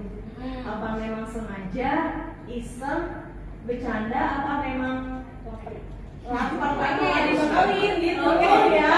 Misalnya saya cari dulu motifnya apa gitu. Nah, sekarang menurut Miss Winda, kira-kira alasannya apa ini? Nah, ini menganalisis nih kasus ini. Menurut Miss Winda berarti kenapa alasannya si Doni melakukan itu? Dianalisis kira-kira kenapa dia melakukan itu? Kalau misalkan kayak sering, ya berarti bukan karena lagi nggak bekal, Miss ya. Biasanya itu kalau sering ya emang pengen minta aja mungkin. Celametan kali ya.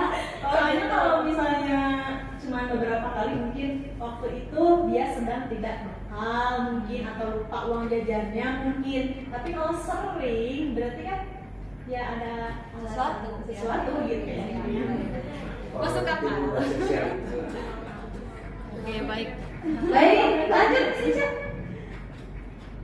Nah, ini yang sering saya bahas di ruang wakil sampai Pak Arju pusing. Apa sih 5 kebutuhan dasar los and belonging gitu ya? Maaf kalau bahasa Inggris saya kurang bagus ya. Terus juga kebutuhan untuk seperti bertahan hidup, fun, freedom, forward, dan lain sebagainya. Jadi Bapak dan Ibu, kita sebagai manusia itu punya 5 kebutuhan dasar. Ketika kebutuhan dasar tidak terpenuhi, maka kita akan mencari kebutuhan itu bagaimanapun caranya agar terpenuhi. Gitu. Ya, contoh tadi 5 kebutuhan dasar menurut Dr. William ya. Kebutuhan untuk bertahan hidup ya. Kalau Doni pada saat ditanya oleh Miss Winda alasannya, saya lapar Miss, orang tua saya tidak membawakan bekal makan siang. Maka kebutuhan yang ingin dipenuhi oleh Doni adalah kebutuhan bertahan hidup. Dia ingin bertahan hidup. Lapar dia. Ya, lapar gitu. Ya. Iya, tidak gitu. Yang kedua, kasih sayang dan rasa diterima. Kalau pada saat ditanya sama Miss Winda, Doni jawab, saya senang Miss, teman saya jadi memperhatikan saya senang aja. Misalnya ada anak-anak, kenapa kamu ambil makannya, senang aja. Karena kan ada ya, anak juga begitu. Berarti dia sedang memenuhi kebutuhan dasar dia, yaitu dia butuh kasih sayang dan rasa diterima. Gitu. Mungkin dia kurang kasih sayangnya, entah di rumah, entah di sekolah atau di teman-temannya. Mencari perhatian. Mencari perhatian. Nah, itu juga sama, kurang kasih sayang dan rasa diterimanya. Gitu. Jadi dianalisis ya. Yang ketiga, kebebasan atau freedom.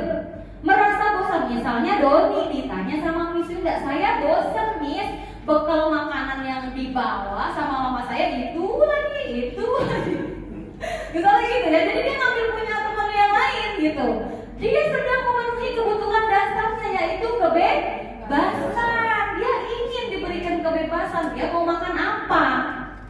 Gitu Bapak dan Ibu. Next, kesenangan atau fun. Kalau Doni jawabnya iseng aja Miss, soalnya teman-teman lucu kalau aku ambil makanan. Misalnya gitu ya. Ada. Nah, berarti dia sedang memenuhi kebutuhan dasarnya, yaitu kesenangan atau fun. Dia kurang senang gitu. Ya kalau kita udah tahu gimana cara biar senang, misalnya suruh liburan kayak itu anak gitu ya, atau bagaimana caranya untuk dapat memenuhi kebutuhan dasarnya biar positif gitu ya. Next, penguasaan atau power. Kalau ditanya Doni tadi dia bilang dia merasa hebat karena temennya jadi takut gitu ya, dan menuruti keinginannya. Dia pengen pas ngambil makanan kan buatnya jadi takut tuh ya. Nah dia senang kalau melihat temannya takut tuh. Berarti dia butuh atau kebutuhan dasar dia yang belum terpenuhi adalah penguasaan atau power. Dia ingin dihargai, diakui gitu. Ketika dia melakukan apa-apa tuh diakui gitu, dihargai gitu. Penguasaan atau power. Lanjut Miss. Itu ya Bapak Ibu. Jadi bisa identifikasi ya, termasuk saya. Kemarin ada kasus ditanya anak yang bersangkutan, kenapa? Oh, ternyata jawaban dia adalah kebutuhan hidup. Yang tadi dia merasa lapar gitu kan ya. Dia merasa lapar sehingga saya jadi tahu Bapak Ibu. Oh, berarti kebutuhan dasar dia bertahan hidup nih. Gimana? Ada. Iya ada. Ini mah rahasia pribadi. Lanjut. Dunia berkualitas. Apa itu dunia berkualitas? Dunia berkualitas. Bukan. Kan nggak berurusan kan? Nggak berurusan kan sama waktu misalnya? Nggak ada. Lebih aman. Oke. Nah, dunia berkualitas adalah tempat khusus dalam pikiran Anda, tempat Anda menyimpan gambaran representasi dari semua yang Anda inginkan. Jadi Bapak dan Ibu, dalam diri kita manusia kita punya dunia berkualitas. Dunia di mana kita tuh seneng, gitu. Kita tuh ada di dunia kita tuh kalau kita melakukan ini kayaknya saya bahagia deh. Kayaknya kebutuhan dasar kita tuh terpenuhi. Itu namanya dunia berkualitas, ya. Saya nggak akan banyak bahas ini. Lanjut, Miss. Nah ini ya, motivasi ada 5. Ada motivasi eksternal dan internal. Nah di sini ada penghukum, pembuat orang merasa bersalah, itu identitas gagal Bapak dan Ibu. Ya, tidak boleh kita lakukan itu kepada anak-anak kita ya. Berikutnya identitas berhasil atau sukses, perilaku kontrol positif, kontrol diri. Nah, Bapak dan Ibu, ini ada 5 posisi kontrol namanya. Yang pertama yaitu sebagai penghukum ya. Guru berbuat, menghardik, menunjuk, menyakiti, menyindir, itu namanya menghukum. Kalau merasa bersalah, berceramah, menunjukkan kekecewaan yang mendalam. Miss kecewa sekali gitu ya, yang tadi saya contohkan. Nah, itu identitas gagal. Sebaiknya kita hindari. Berikutnya menjadikan teman, membuat alasan-alasan untuk murid-muridnya. Ada nggak guru yang memposisikan dirinya sebagai teman? Ada nggak? Ada, pasti ada. Ya. Yang berikutnya itu masih perilaku kontrol positif ya teman-teman. Boleh teman, boleh pemantau, boleh manajer, masih aman ya. Nah, yang berikutnya memantau, menghitung dan mengatur. Berikutnya manajer, mengajukan pertanyaan-pertanyaan. Nah, kalau penghukum gurunya berkata, kalau kamu tidak melakukannya, maka saya akan apa tuh? Akan menjemur kamu di lapangan, misal itu penghukum. Lanjut, kalau membuat orang merasa bersalah, kamu sudah mengecewakan, nah, udah itu mah ya. Yang berikutnya teman, lakukan untuk bapak atau ibu ya. Ya sudah, nanti bapak atau ibu bantu bereskan, karena kita temannya. Ya, gitu kan. Next, pemantau itu apa peraturannya? Apa konsekuensinya? Atau apa sanksinya? Apa yang telah kamu lakukan? Apa yang terjadi sekarang? Jadi ini mah nanyakan apa konsekuensi ya. Lanjut ke kontrol diri atau manajer, yaitu apa yang kita yakini. Nah ini kalau manajer balik lagi ke tadi, apa yang kita yakini? Apa kamu meyakini hal tersebut? Kalau kamu meyakininya, maukah kamu memperbaikinya? Kalau kamu memperbaikinya, jadi kira-kira hal tersebut akan menggambarkan apa tentang dirimu. Jadi nanya kan ya Bapak Ibu, nanya ke anaknya gitu. Lanjut ke hasilnya. Nah hasil penghukum yaitu memberontak anak-anak, jadi dendam dan menyalahkan orang lain. Kalau membuat merasa bersalah, hasilnya apa? Menyembunyikan atau menyangkal atau jadi berbohong, gitu, berbohong, biar gurunya nggak marah. Lanjut teman, jadi ketergantungan. Jadi Bapak Ibu kalau jadi teman, misalnya Pak Arju marahin anaknya Pak Nahrawi, karena Pak Nahrawi dia memposisikan diri sebagai teman, kira-kira anaknya ngadu nggak ke Pak Nahrawi? Ngadu. Pak, tapi saya dimarahin sama Pak Arju. Bilangin dong Pak Arju, misalnya gitu ya, jangan marahin saya, gitu. Kalau nolak aja, Pak Nahrawi ya jangan. Pak Arju kan gini. Kira-kira kecewa nggak anak-anak? Kecewa. Katanya Bapak teman kita. Nah, serba salah semua ya. Katanya Bapak teman kita, pasti. Tapi ini bisa dilakukan nih. Teman ini boleh dilakukan dalam kondisi tertentu gitu ya. Pemantau. Nah, yang mana tadi? Pemantau itu menyesuaikan bila diawasi. Nah, pemantau itu kamu berbuat kesalahan berapa kali? 3 kali jemur, gitu ya. 5 kali jemur, itu pemantau. Berdasarkan data. Wih, ya, datanya lengkap. Ya. Dia tahu A sampai Z berapa kali melakukan kesalahan. Itu pemantau. Ya. Lanjut manajer. Nah, kalau manajer menguatkan watak atau karakter. Lanjut bisa. Nah, murid berkata, kalau penghukum ya, saya tidak peduli.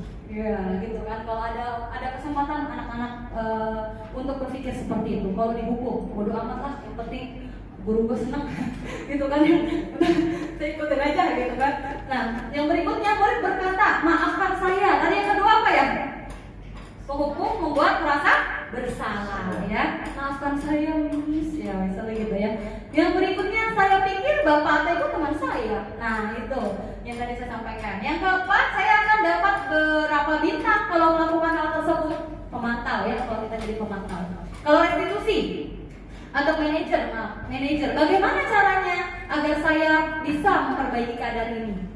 Nah, saya akan memperbaiki masalah ini dengan apa? Itu dari anaknya sendiri.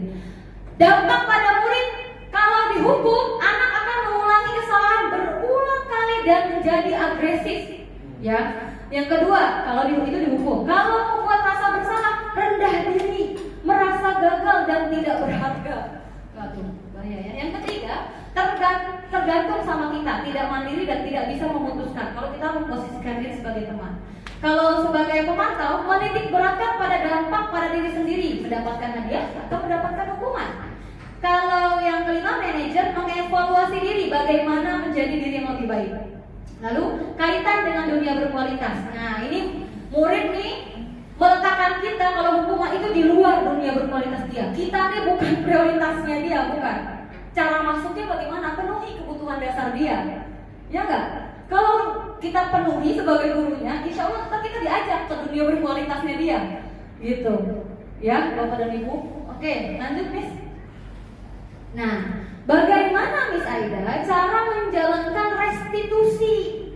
Itu sudah diajarkan di sini. Ada 3 tahapan dalam menjalankan restitusi yang disebut dengan segitiga restitusi.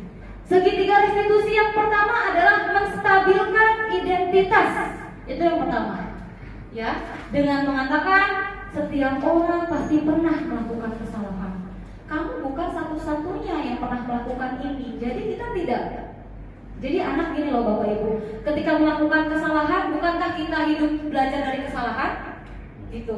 Jadi kita jangan fokus ke salahnya anak. Fokus bagaimana cara anak biar tidak merasa bersalah, tidak merasa dihukum. Tapi kita stabilkan dulu identitasnya bahwa setiap orang itu pasti berbuat kesalahan, termasuk kita gurunya. Gitu. Yang pertama stabilkan identitas. Yang kedua, validasi tindakan yang salah. Nah, dengan cara, jadi Bapak dan Ibu, restitusi ini adalah keterampilan kita sebagai guru untuk bertanya. Ya, keterampilan kita salah nanya aja, udah fatal gitu ya. Saya juga sedang belajar ya. Lanjut. Cara bertanya, kamu tentu punya alasan mengapa melakukan itu, benar nggak Bapak Ibu? Mau positif, mau negatif, anak-anak punya alasan. Adakah cara lain yang lebih efektif untuk mendapatkan apa yang kamu butuhkan? Itu tadi tindakan yang salah. Yang ketiga yaitu menanyakan keyakinan. Keyakinan kelas apa yang kita sepakati? Nah, ini nih ya. Tadi keyakinan tadi, makanya saya bilang harus ditanamkan dalam diri anak. Nanti larinya ke sini. Kita ingetin lagi di sini. Ntar ketika ditanya keyakinan apa yang telah kita sepakati, nah dijawab sama dia ya. Kamu ingin menjadi orang seperti apa? Nah itu adalah menanyakan keyakinan. Baik, next. Nah, menstabilkan identitas merupakan bagian dasar dari segitiga restitusi, bertujuan untuk mengubah identitas anak dari orang yang gagal ya karena melakukan kesalahan menjadi orang yang sukses. Nah, dengan cara ini contohnya Bu, contoh pertanyaannya. Berbuat salah itu tidak apa-apa. Jadi diawali dengan itu. Berbuat salah itu tidak apa-apa. Jadi anak tuh biar enak dulu gitu ya sama kita. Tidak ada manusia yang sempurna. Saya juga pernah melakukan kesalahan seperti itu. Atau Bapak Ibu tidak tertarik mencari siapa yang salah, tapi Bapak Ibu ingin mencari solusi dari permasalahan ini. Kamu berhak merasa begitu. Contoh gini ya Bapak Ibu, ada yang berantem. Dia yang ngatain dulu orang tua saya, Miss, makanya saya marah. Itu cuma, kamu jangan gitu, tidak. Rasakan apa yang dia rasakan. Oh, Miss juga marah kalau misalnya orang tuanya Miss diolok-olok atau dihina. Jadi seketika coba deh Bapak Ibu lagi marah, terus kita gurunya, Miss juga marah, jadi sepakat sama dia gitu. Kira-kira anak masih marah nggak tuh? Nah, menurut penelitian itu seketika anak akan down, akan turun, iya, gitu. Ketika kita mencoba menstabilkan identitasnya, gitu ya.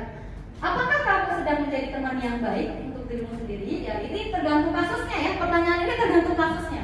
Bisa dipilih-pilih atau bisa pakai bahasa kita sendiri asal tidak matching itu boleh. Kalau kita mengatakan kalimat-kalimat di atas akan sangat sulit, bahkan hampir tidak mungkin untuk anak tetap membantah. Ya, ini menurut penelitian ya Bapak Ibu. Lanjut Miss.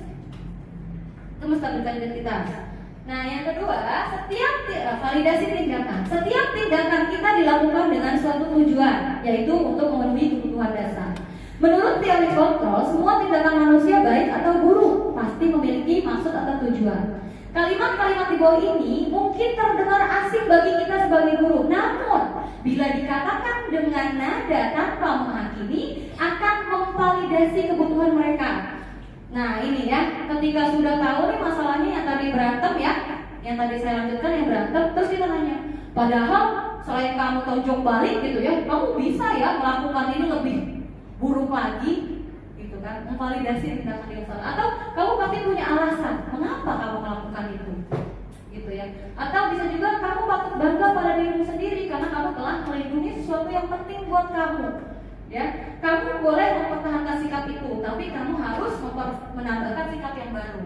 Misalnya berantem tadi, kamu boleh bersikap seperti itu karena mempertahankan diri, gitu kan ya. Tapi ada tidak misalnya yang lebih baik dari itu, gitu. Jadi ini keterampilan kita sebagai guru bertanya, Miss Aida bisa nggak kayak gitu? Ya enggak lah, belajar ya.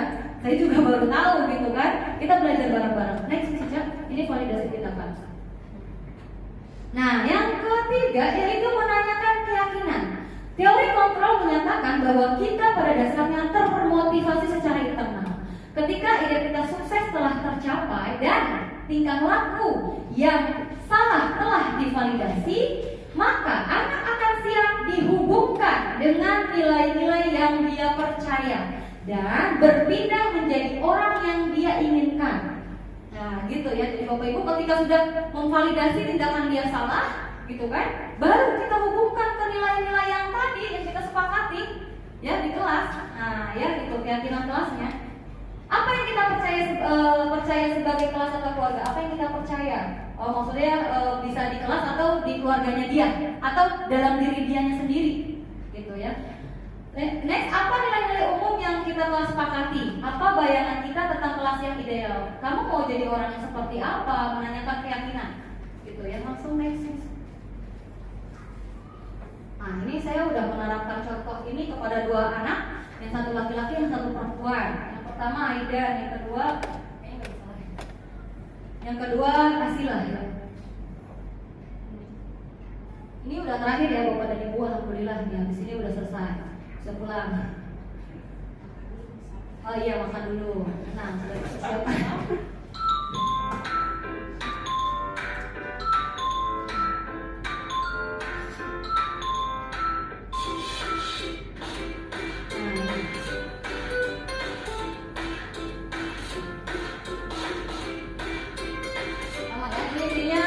Aidan buang sampah sembarangan, ditegur Fauzan malah dia marah, gitu, nggak terima, gitu ya.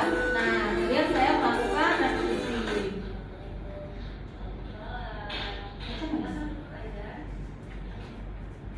Itu saya sambil lirik-lirik ya, karena saya juga belum mahir gitu ya Bapak Ibu.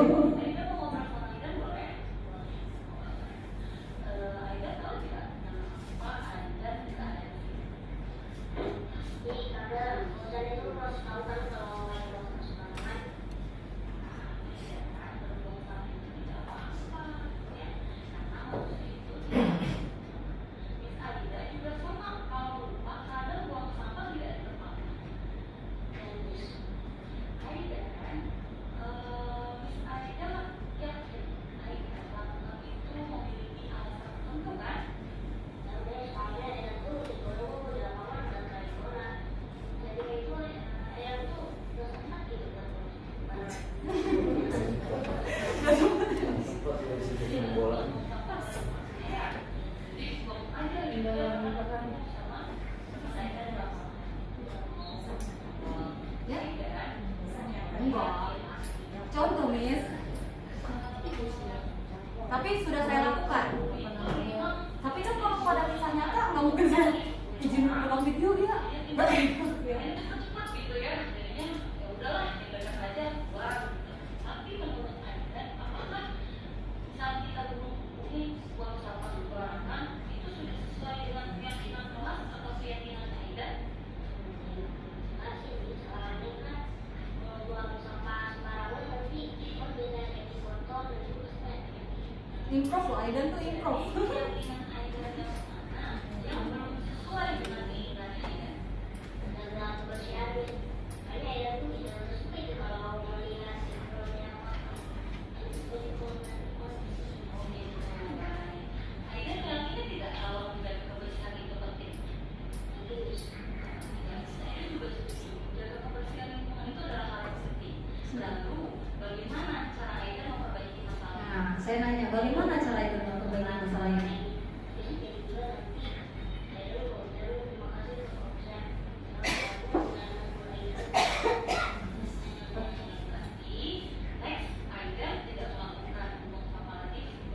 Oke, udah ya Bapak Ibu, ini contoh. Sebenarnya ada dua. Yang satu sama Sila ya. Nah, Miss itu nyata? Tidak ya. Itu pakai skenario gitu. Kalau Miss boleh nggak pakai bahasa kita sendiri? Ya boleh banget ya. Nggak harus bahasa baku, asalkan sesuai dengan yang sudah diatur tadi ya. Nah, Bapak dan Ibu, itu adalah akhir dari pengibasan yang saya lakukan hari ini. Jadi Bapak dan Ibu, kemarin Miss Aida pernah tidak melakukan ini? Alhamdulillahnya pernah. Yang tadi saya bilang, saya mendapatkan kasus persis seperti yang di LS saya, persis sama, gitu kan. Dan saya pun pernah melakukan restitusi kepada wali murid. Yang pada saat itu Miss Latifah ya, ditemani oleh Miss Latifah di perpustakaan yang ayahnya marah, wah terus marah gitu. Saya mencoba menstabilkan identitas.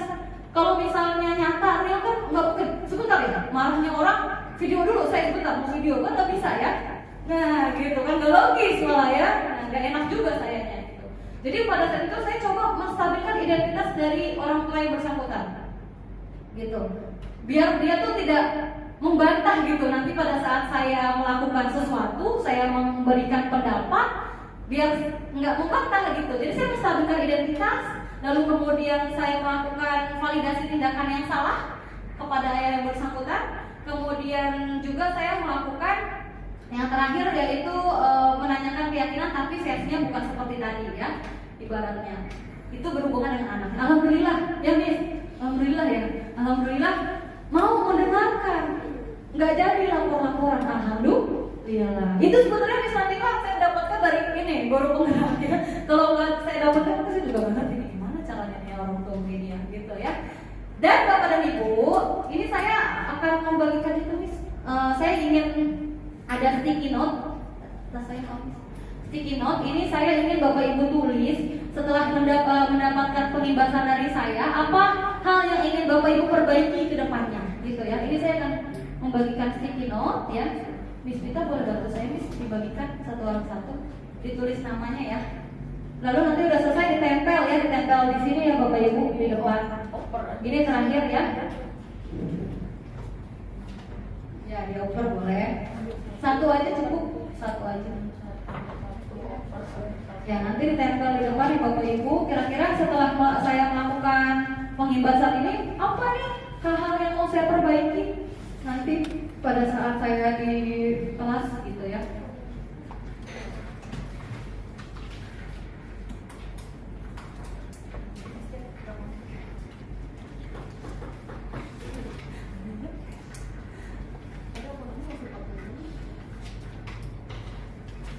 Ya, silakan. Nah, bapak-bapaknya udah punya tuh. Ditulis terus ditempel di sini ya, di depan ya Bapak Ibu.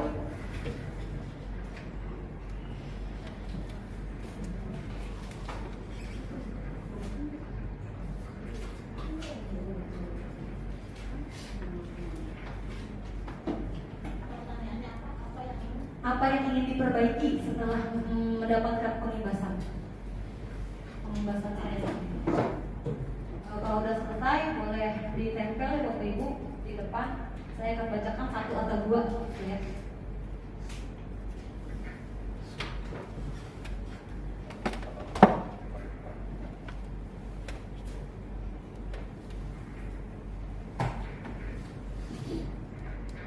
Ya boleh ditempel di sini. Enggak, saya nggak bakal nyontek sama aja. Ya boleh dititip ya, kalau susah keluarnya boleh dititip. Gimana nih? Iya, dia enggak, bukan ini yang dititip. Oke. Tempel aja langsung Miss, itu udah ada lemnya. Nah, oke. Oh nggak nempel, coba. Minta lagi Miss. Ini Miss. Oh iya, aku gitu banget. Anak pintar. Udah, ditempel Pak. Ayo. Terbalik. Ini Dari belakang. Oh Pak. Bapak kayak maaf. Terima kasih. Kemarin Yang baru. wis. Ya, ayo Bapak Ibu.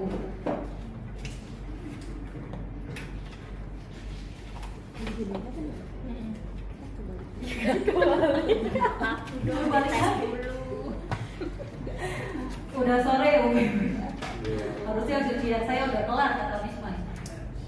Udah kelar. Ya, boleh ditutup ketemunya.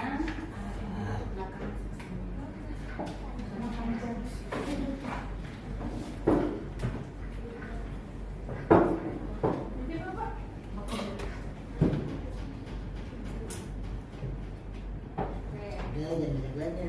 Iya, jangan skripsi ya. Sudah semua? Terus Miss lagi nyalin Miss.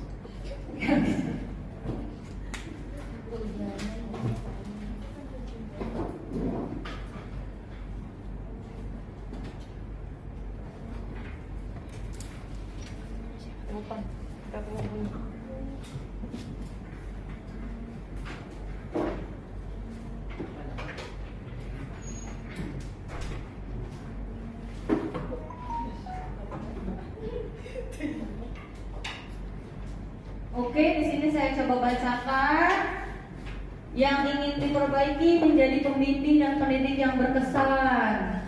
Ya, disiplin diri sendiri dulu agar bisa dicontoh peserta didik. Yang akan diperbaiki dalam pola pembelajaran yaitu menciptakan suasana positif di kelas dan menciptakan keyakinan kelas untuk pendidikan anak yang lebih baik. Komunikasi dan berikan contoh yang baik. Menggunakan kalimat positif dalam memberikan arahan, nasihat, dan peraturan. Akan selalu memperhatikan anak untuk bertindak dan guru berikan contoh. Mungkin saya mau ada perubahan dalam hal kedisiplinan karena masih belum banyak yang saya terapkan. Oke, baik Bapak dan Ibu, udah semua? Mencoba memenuhi kebutuhan dasar anak-anak di kelas karena menurut saya masalah anak-anak di kelas terkait dengan kebutuhan dasar mereka. Oke, siap. Terima kasih Bapak dan Ibu guru. Namun sebelum saya tutup, sudah tidak ada pertanyaan ya? Ada pertanyaan? Tidak ya? Sudah cukup jelas? Sudah, baik. Terima kasih atas waktunya Bapak dan Ibu guru. Mari kita akhiri pengibasan ini dengan membaca Alhamdulillah. Alhamdulillahirabbil alamin. Dan kafaratul majlis. Subhanakallahumma wa bihamdika. Baik, saya akhiri. Mohon maaf jika saya ada salah kata. Wassalamualaikum warahmatullahi wabarakatuh.